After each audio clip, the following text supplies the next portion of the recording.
72 ఘన చరిత్ర గల ఆంధ్ర సారస్వత పరిషత్ ఆధ్వర్యంలో మాస్టర్ గజల్ శ్రీనివాస్ గారి పర్యవేక్షణలో 2026 జనవరి 3, 4, 5 తేదీల్లో గుంటూరు శ్రీ సత్యసాయి స్పిరిచువల్ సెంటర్ వేదికగా కుంభమేళను తలపించే విధంగా 3వ ప్రపంచ తెలుగు మహాసభలు ఘనంగా నిర్వహించబడుతున్నాయి.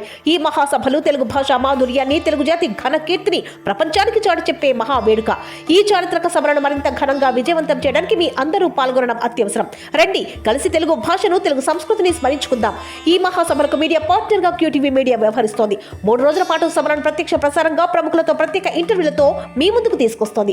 QTV media news, QTV media భక్తి, ఎంటర్టైన్మెంట్, హెల్త్, ఎడ్యుకేషన్ ఛానళ్లలో ఇంటర్వ్యూలు, ప్రకటనల కోసం సంప్రదించాల్సిన ఫోన్ నెంబర్ 9030387333 9494943556.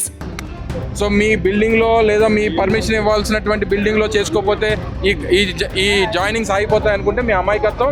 అందుకనే ఇక్కడే ఈ రోడ్డు మీదే మాకు ఎక్కడైనా పర్లేదు సార్, మేము పార్టీ జెండా మా పార్టీ కండువా మీరు కప్పితే చాలు.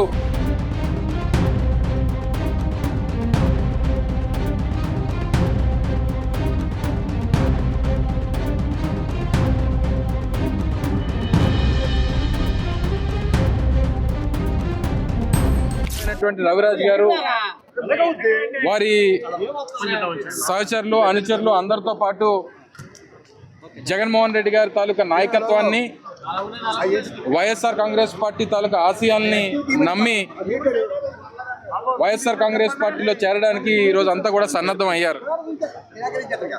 దానికి ఒక వేదికగా విశాఖపట్నంలో ఉన్నటువంటి విఎంఆర్డిఏ చిల్డ్రన్స్ అరీనాలో గతంలో అనేక రాజకీయ పరమైనటువంటి కార్యక్రమాలు జరిగినటువంటి వేదిక.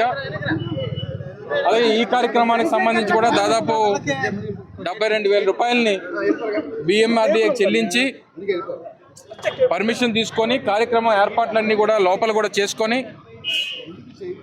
10 గంటలకి అందరూ చేరుతున్నటువంటి సమయంలో మొత్తం అంతా కూడా లాక్ చేసి ఈరోజు మీకు పర్మిషన్ లేదు, మీరు ఈ కార్యక్రమం చేసుకోవడానికి లేదని చెప్పి ప్రభుత్వం బయట గేటు తాళాలు వేసి అందరినీ కూడా బయట నిలబెట్టేటువంటి కార్యక్రమం చేసింది. మీకు ముందుగానే సమాచారం ఇచ్చినప్పుడు, ప్రభుత్వానికి డబ్బులు కట్టినప్పుడు ఇది పాలసీ లేదు అని చెప్పి ఆలోచన మీకు ఉంటే ఆ నిమిషంలోనే మీరు దాన్ని రిజెక్ట్ చేయాల్సింది. మీరు డబ్బులు కట్టించుకొని పర్మిషన్ ఇచ్చి ఏర్పాట్లన్నీ చేసుకొని అందరూ వచ్చిన తర్వాత, గెస్టులు అందరూ వచ్చిన తర్వాత మీరు బిల్డింగ్ తాళాలు వేసి ఎవరిని రానివ్వనంటే ఎవరికి భయపడతా ఉన్నారు మీరు? వైఎస్ఆర్ కాంగ్రెస్ పార్టీకి, వైఎస్ఆర్ కాంగ్రెస్ పార్టీ నాయకత్వానికి, జగన్మోహన్ రెడ్డి గారికి పార్టీలో చేరుతా ఉన్నటువంటి వారిని చూసి భయపడితే నిన్నటి నుంచి రాష్ట్ర వ్యాప్తంగా జగన్మోహన్ రెడ్డి గారి జన్మదినోత్సవ సందర్భంగా జరిగినటువంటి కార్యక్రమాలు చూసి రాష్ట్రంలో చంద్రబాబు నాయుడు గారికి, ఆ తెలుగుదేశం పార్టీ నాయకులకి ఎవరికి కూడా నిద్ర పట్టట్లేదు. ఏదో రకంగా వైఎస్ఆర్ కాంగ్రెస్ పార్టీ జెండా కనబడకుండా చేయాలి, ఈ పార్టీ అనేటువంటిది లేకుండా చేయాలి, ఈ పార్టీలో ఎవరో చేరకుండా చేయాలి అనేటువంటిది ఈ రాష్ట్రంలో తెలుగుదేశం పార్టీ, ఆ పార్టీతో కలిసి ఉన్నటువంటి ఆ కూటమి నాయకులు వారి తాలూకు అభిప్రాయం. మీరు గేట్లకు తాళాలు వేస్తేనో లేకపోతే బిల్డింగ్లకి, కన్వెన్షన్ సెంటర్స్కి పర్మిషన్ ఇవ్వకపోతేనో ఈ అభిమానం ఆగిపోద్ది అనుకుంటే మీ అమాయకత్వం. నిన్న కార్యక్రమం చూసిన తర్వాత ఏమనిపించిందంటే, జగన్మోహన్ రెడ్డి గారి జన్మదిన వేడుకలు రాష్ట్ర వ్యాప్తంగా, దేశవ్యాప్తంగా, ప్రపంచవ్యాప్తంగా అనేక ప్రాంతాల్లో జరిగినటువంటి పరిస్థితుల్లో ఏమనిపించిందంటే, జగన్మోహన్ రెడ్డి గారిని ఢీకొనాలంటే మళ్ళీ ఎదురు జగన్మోహన్ రెడ్డి గారే ఉండాలి తప్ప చంద్రబాబు నాయుడు లేకపోతే ఆయన కొడుకో లేకపోతే ఈ సోకాల్డ్ తెలుగుదేశం పార్టీ బచ్చాలో ఉంటే సరిపోదు అనేటువంటి విషయాన్ని నిన్నటితో వారికి అర్థమై ఉంటుంది. అందుకనే ఇలాంటి చిన్న చిన్న విషయాల్లో వాళ్ళు ఇన్వాల్వ్ అయ్యి ఈ రకమైనటువంటి రచ్చ చేసుకునేటువంటి కార్యక్రమం చేస్తూ ఉన్నారు. సో మీ బిల్డింగ్లో లేదా మీ పర్మిషన్ ఇవ్వాల్సినటువంటి బిల్డింగ్లో చేసుకోకపోతే ఈ జాయినింగ్స్ ఆగిపోతాయి అనుకుంటే మీ అమాయకత్వం.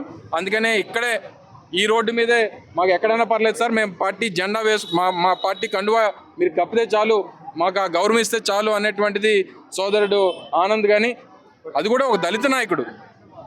అంటే ఒక దళిత నాయకుడు ఈ వైఎస్ఆర్ కాంగ్రెస్ పార్టీలో చేరడానికి, అంటే దళితులకి ఈ బిల్డింగ్లో అడుగుపెట్టేటువంటి హక్కు లేదా?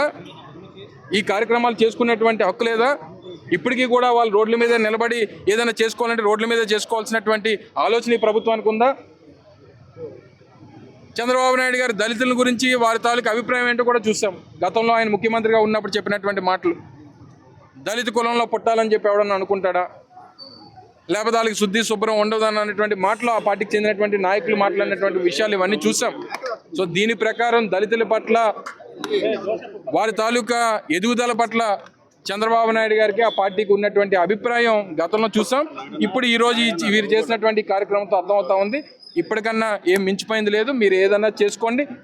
జగన్మోహన్ రెడ్డి గారి మీద వైఎస్ఆర్ కాంగ్రెస్ పార్టీ మీద ఉన్నటువంటి అభిమానం మీరు ఇటువంటి అడ్డంకులు సృష్టిస్తే ఆగిపోయేటువంటిది కాదు అనేటువంటి విషయాన్ని మరొకసారి తెలియజేసుకుంటూ మీ అందరి సమక్షంలో సోదరులు కేకే రాజు గారు కానీ, ఎమ్మెల్సీ కళ్యాణి గారు కానీ, అప్పారావు గారు కానీ, మిగిలిన పార్టీ నాయకత్వం అంతా కూడా వారందరికీ మీ సమక్షంలో ఇదే రోడ్డు మీద ఇక్కడే వైఎస్ఆర్ కాంగ్రెస్ పార్టీ జెండా వారి కండువా వారి మెల్లో కప్పి వారిని పార్టీలోకి సాదరంగా ఆహ్వానిస్తున్నాం అనేటువంటి విషయాన్ని ఈ సందర్భంగా తెలియజేస్తా ఉన్నాం.